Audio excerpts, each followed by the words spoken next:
Chef Anne Sorrenti is in the kitchen, and I'm off to the Stop Farmers Market at the Artscape Wychwood Barns.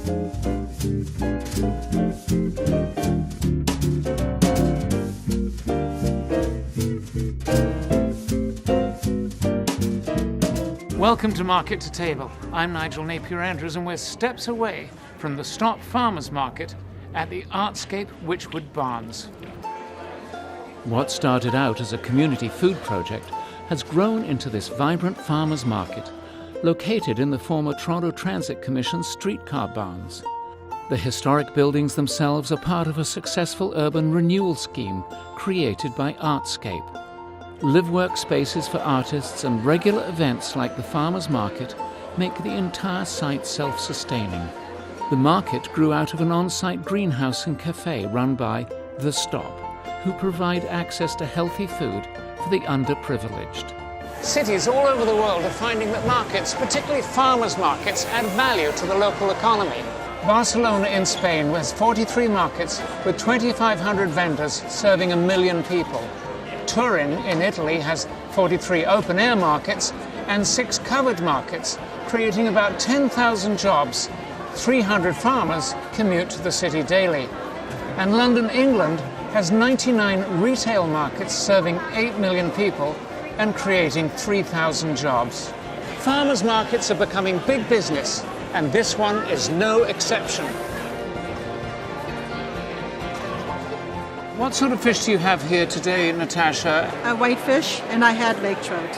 What's the most popular fish that you've got? Lake trout. Lake trout. That goes really quickly. It does. Yes. It's gone in a half an hour. And what's it like being a fisherman? I imagine it must be actually quite dangerous. It is. It's very taxing on my husband, physically and mentally some days. It's very physically demanding. It's kind of a young man's game, and he's not exactly very young anymore. It's incredibly dangerous. The other day his motor had an issue, and he was quite concerned he wasn't going to make it into shore.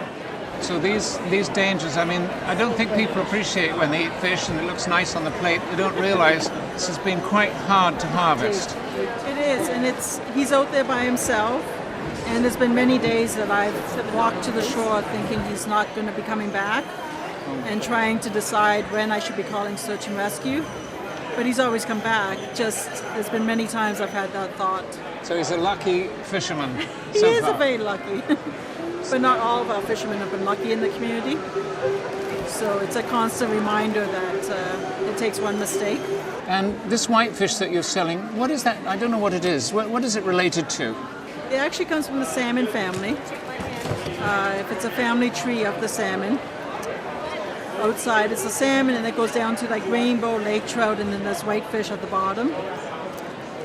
So it's a very mild fish, whitefish. You don't have to overcook it too much. It's very mild. You don't want to over-season it. That's the biggest thing. These are seedlings. So this is the next stage after a sprout. They're nutritionally dense. Like the nutrition that was in the seed that the parent plant put there is activated as soon as it starts to grow. So they're high in nutrition. They're not shipped from California. They're delicious. So they're wonderful for sprinkling on top of things, for instance. They are wonderful for sprinkling. The sunflowers are probably the most popular.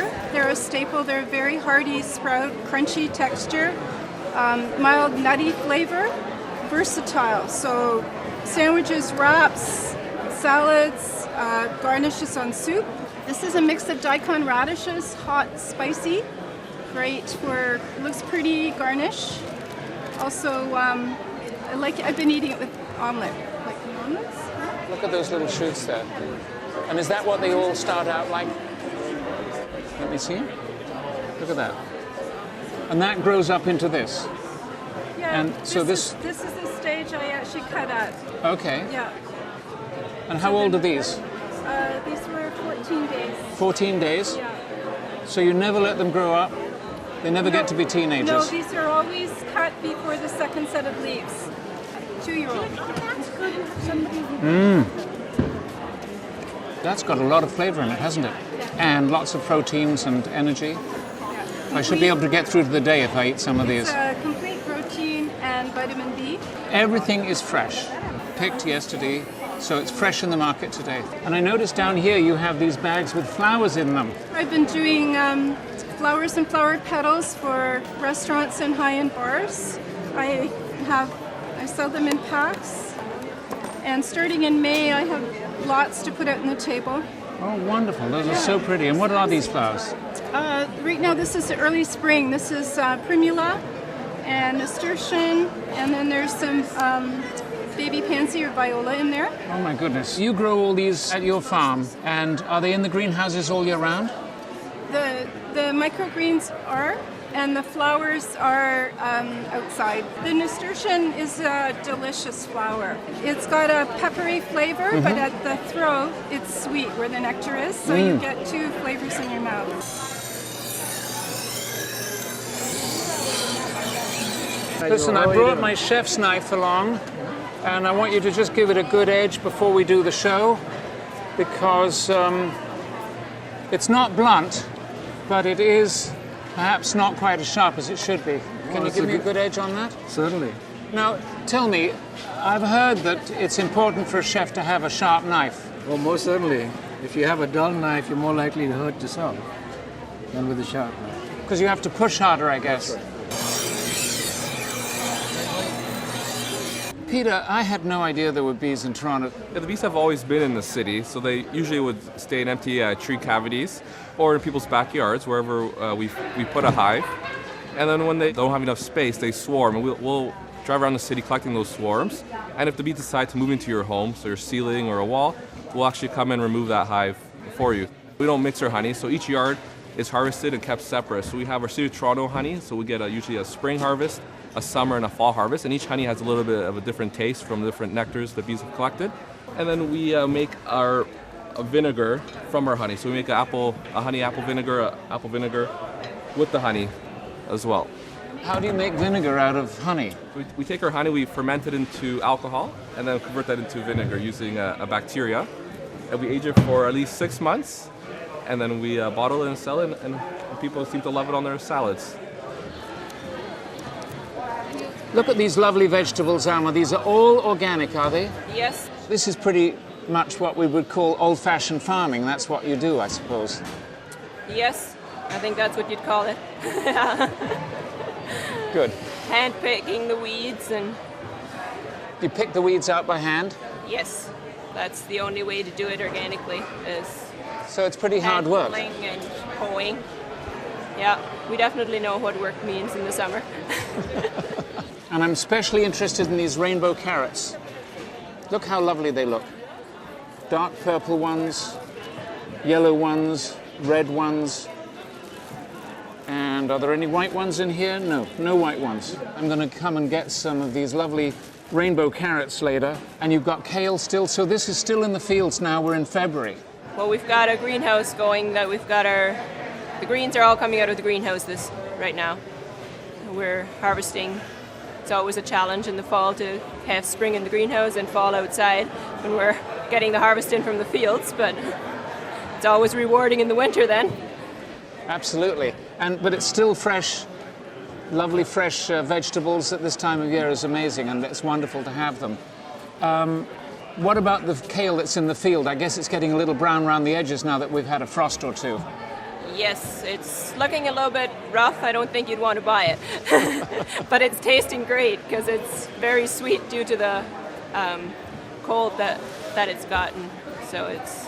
That makes the kale sweet? It does, yes.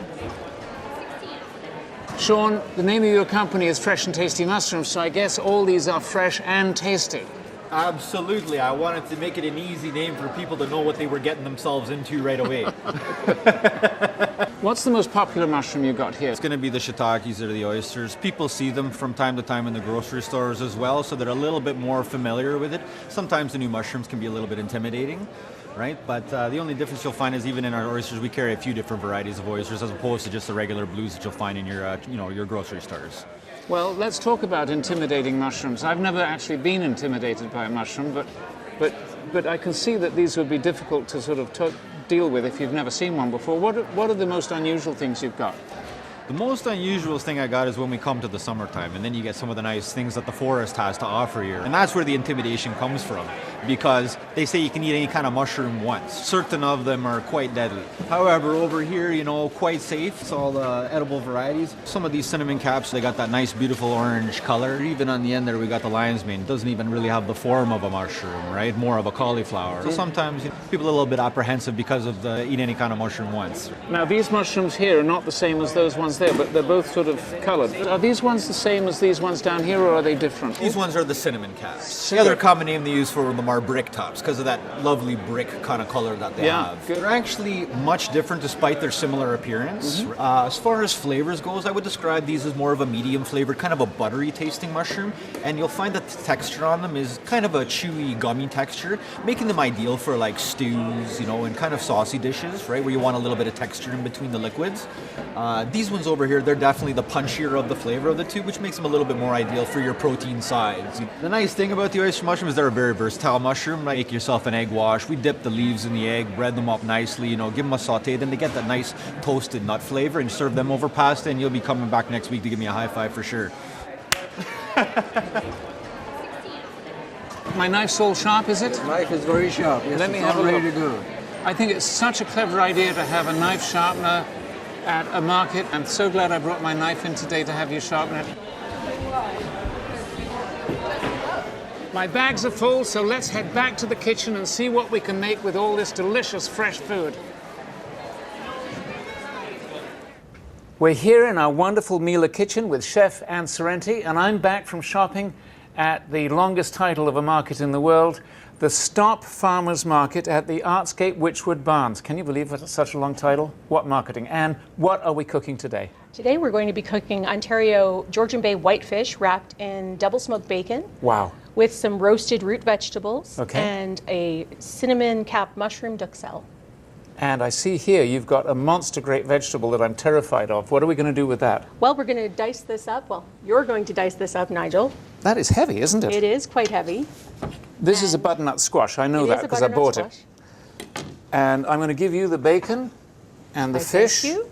And you're going to do that. That's right. And Now, I'm gonna you know, I have to say, in our conversations with farmers, market people, they say that consumers seem to be terrified of big vegetables, and they would really like to have them all prepared and chopped up for them. In fact, one market vendor said if he could spoon feed the customers, they would like it. But this is big, and people tend not to care for chopping up a big vegetable like this because it needs work, doesn't it? Well, I think it's a bit intimidating, but with the right technique, we can show people how easy it is. Okay, so I'll get my knife here, and this is my nice red knife to match our kitchen. What do you think? Well, I think you might want to start with something a little bigger, Nigel. So in butternut squash world, size matters. Yes. All right, I'm going to chop it. You're going to. Do I hack it? You are going Is to it hack tough? right It's into like it. an armored scale, is it? It is. So you're going to hold it and hack into it. Hold it, or maybe not hold it. Maybe hold it at the end. Hold And it watch at the your end. fingers. Yes. Watch my fingers.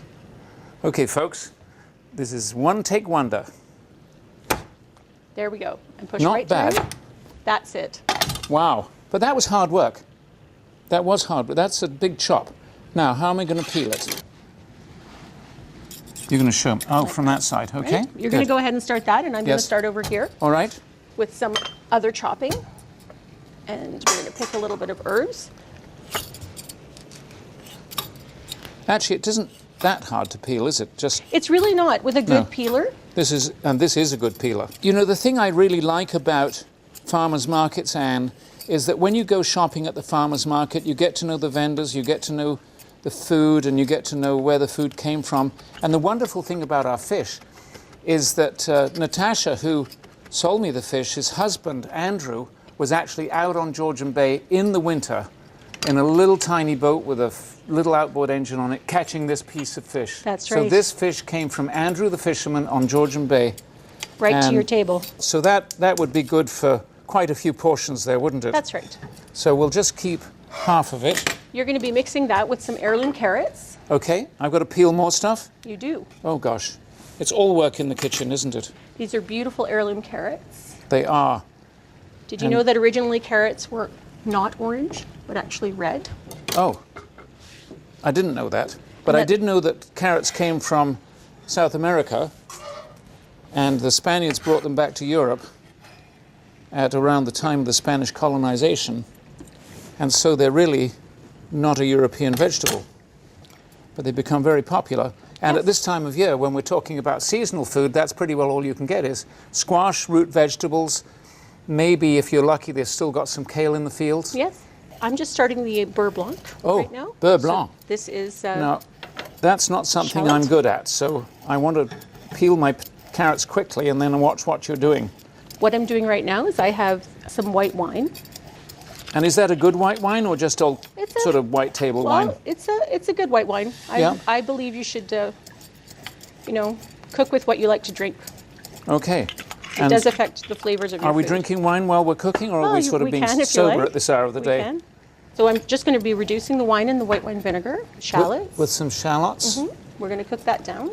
Now this is an ugly carrot, but the wonderful thing about farmers markets is it doesn't matter, whereas in the supermarket you go and all the vegetables have to be perfect. But in the farmers market they sell the ugly carrots and they sell the pretty carrots. The fact is this carrot tastes exactly the same as this carrot. That's right. Do these meet your approval? They look lovely. Okay, look lovely is good. I'll take that as a compliment.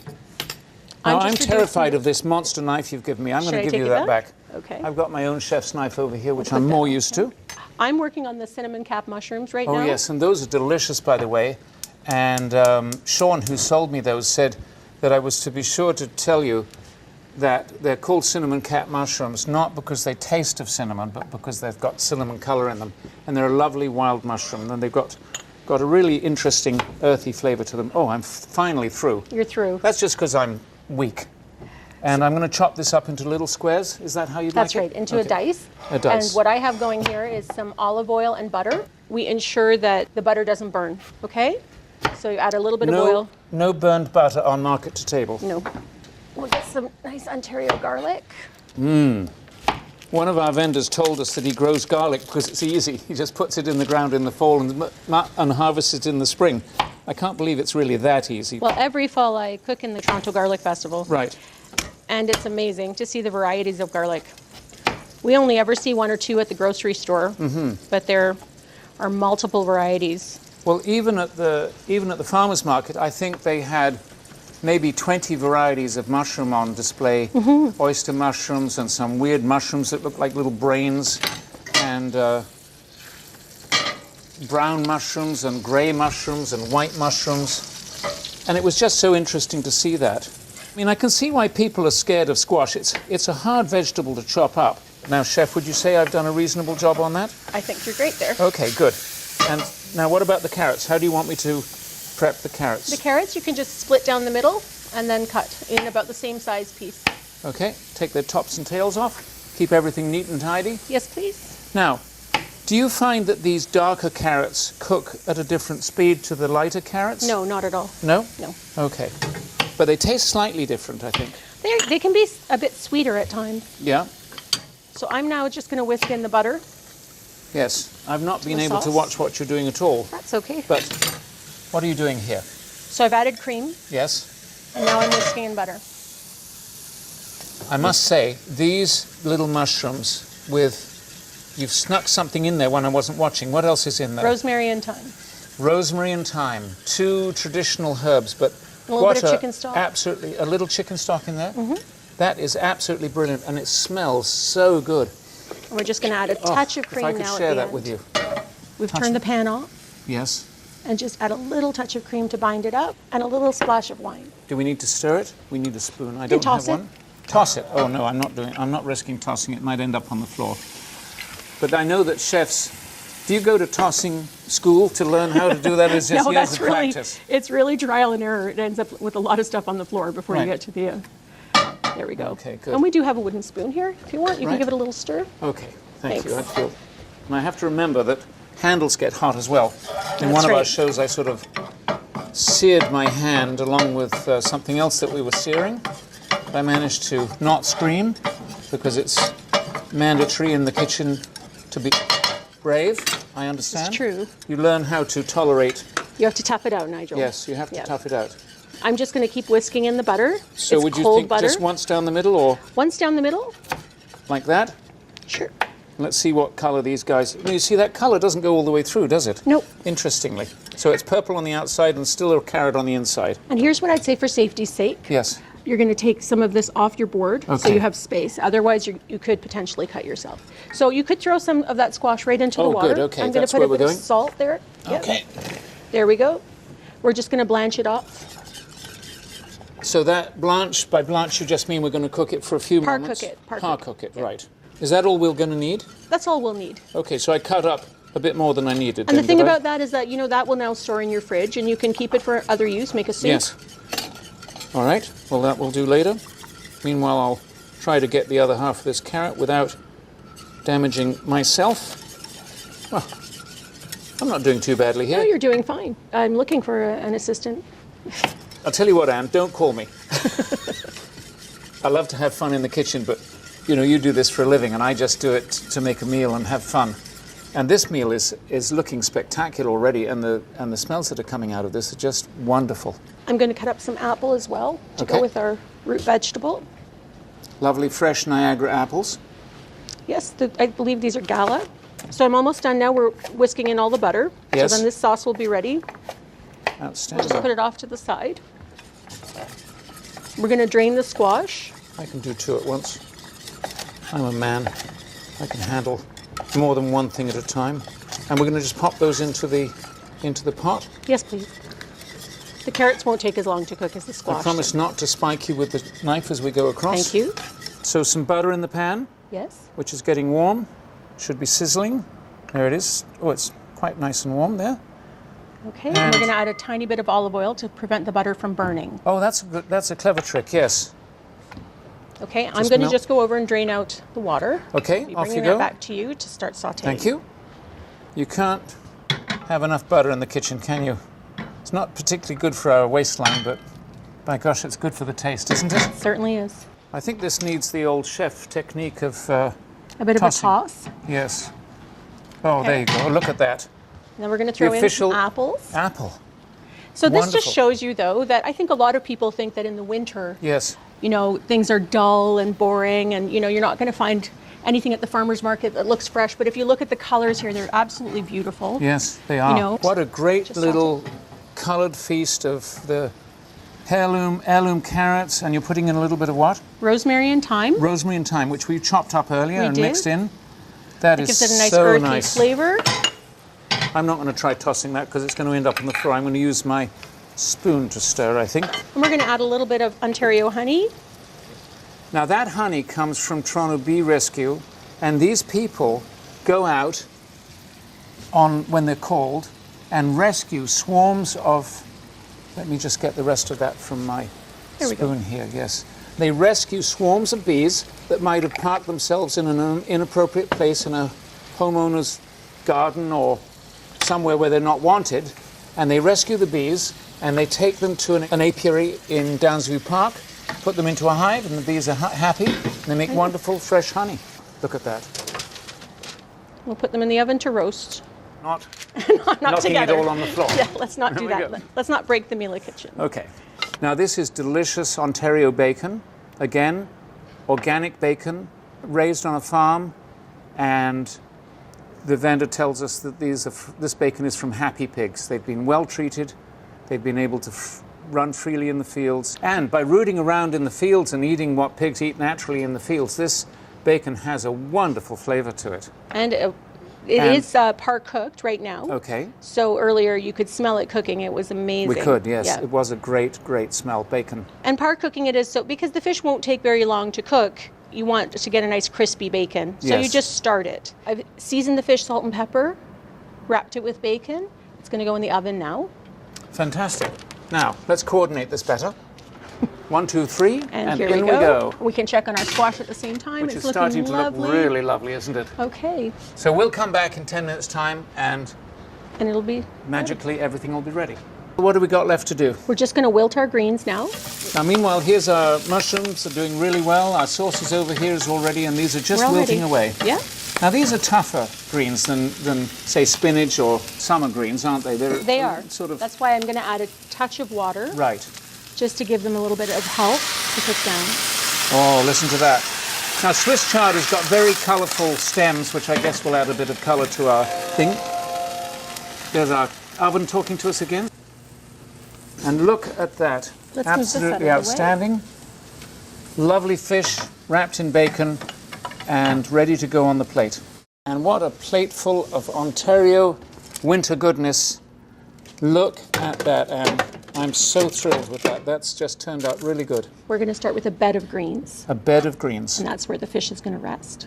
Because the bacon and the chard will really complement each other. Okay, so you don't want too much of the liquid now. That's why you want to cook it Chefs love to stack food, don't they? Is To a that a new point. thing? Or is that sort of... I mean, I think height is nice, but at the same time, you know, it's a little precarious when you go. Right. Well, and a too server high. has got to carry it out That's from the it. It kitchen has to to the make table. it to the it has to make it to the table Right. intact. So I'm a little more concerned about that. So we're going to take a nice piece of fish. You can see now the fish is cooked to an Yes. opaque white, so you know it's cooked. A little bit of the duxelle. And what do you call that? This is a duxelle, which is just a fine chopped sautéed mushroom. Okay, we're going to put a little bit And of that's the our mushroom. cinnamon just- cap mushrooms That's it. with a few other goodies in Right there. there. Look at that, it's coming beautifully. Good mix of apple, carrot, and squash. We want to balance out the plate. You have a little bit of vinegar in the chard, so that gives it a little bit of a sour note. You've got sweetness from the squash and the root vegetables, saltiness from the bacon. Let's get a couple of heirloom carrots. Yes, you've got to for make sure colour. you get some of those heirlooms in. And finally, the sauce. That's the same sauce as in That here. is, yes. Yes. Just cool down a little bit so right. that it has so a you nice. decanted some earlier and Yes, so you just get a allowed it nicer to cool. texture. Yes. It's almost like a hollandaise. So it rests a bit. Yes. We're going to do a little bit of the sauce and just let it pool on the bottom. So our fish is swimming. Swimming in sauce. There we go. Just a delicate amount. And Now you here, mentioned you were going to put some vinegar this is on. just a little bit of an herb oil, just over top. And there we go. And that's our dish. Fantastic. Well, I had no idea that you could make a plate of fish look so absolutely gorgeous. And we have this spectacular plate here, just started off as a simple Georgian Bay whitefish, but tell me about what we've got and what we've added. What we've done is we've bacon wrapped our Georgian Bay whitefish. We've roasted some Ontario root vegetables, heirloom carrots, butternut squash, and added apple, rosemary, and thyme. We did a mushroom duxelle with the cinnamon cap mushrooms. And the sauce is a beurre blanc made with Toronto Bee Rescue vinegar that gives it a nice acidity in place of citrus. We've also used a bit of the vinegar in the bed of wilted greens, which is red chard and collard greens. And we finished the plate with some fresh sprouts and edible flowers. That's it from us today. Thanks to the folks at Miele for the use of their marvellous kitchen. For more information about their great kitchen appliances, please visit their website. And thanks to Chef Anne Sorrenti of Morgans on the Danforth. If you want to visit her restaurant, and I suggest you do, please check out her website. Thank you, Anne. Thank you very much, Nigel. And thank you for joining me today at the Stock Farmers Market at the Artscape Wychwood Barns.